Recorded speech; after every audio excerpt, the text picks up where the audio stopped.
Maupay nga kulop kalibutan. So, another day, another life.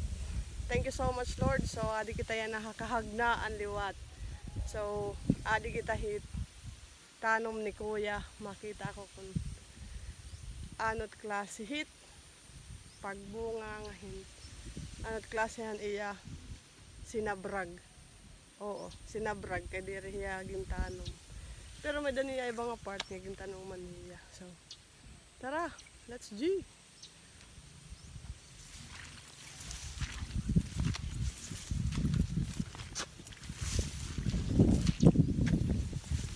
Super lagay. In. So, diri nga part. Nagpatiprak hiya kay mahal man gud it pagpatanom na yan na 400 pesos na, pero ang una han para pasul pa ang pagtanom tagsin adlaw advantage adton mga napasuhol kay mahal na, disadvantage liwat han magpapatrabaho kay mahal gihap. So, no choice, kundi asyad to. Nag-try na lahi Kuya pag patiprak. So, ayan guys.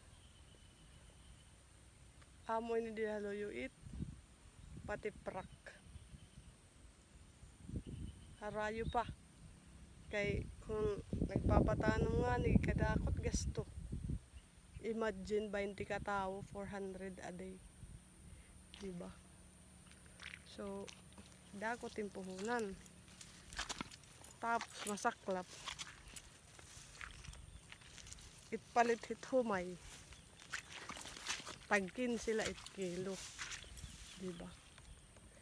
Makaluluoy yung tao yung mga parag-uma. Kami ang mga parag-uma. Oo. Mayroon yung gihap tanong pero aadto dito kaloyo. So, adto liwat. Pangkalugar yung adto. Hopefully, baga, umupay hiya. And I do believe naman na mayaan nihon. So, hinanabo, iya magiging gasto. Yan ang iya pagtanom is magasto lagi apiyahan, pagbarab, paggarab. So, now, nakatry hiya. Ang but ko mo atropahiya. So guys, tapos na kita mag-hug na hopping. Hug na hopping. Okay, may daman island hopping. So, anakon, hug na hopping. Charot la. Huy, mura na liwat. Makapoy. Pero goods na goods. Laging babalas kita. Kahit pa paano.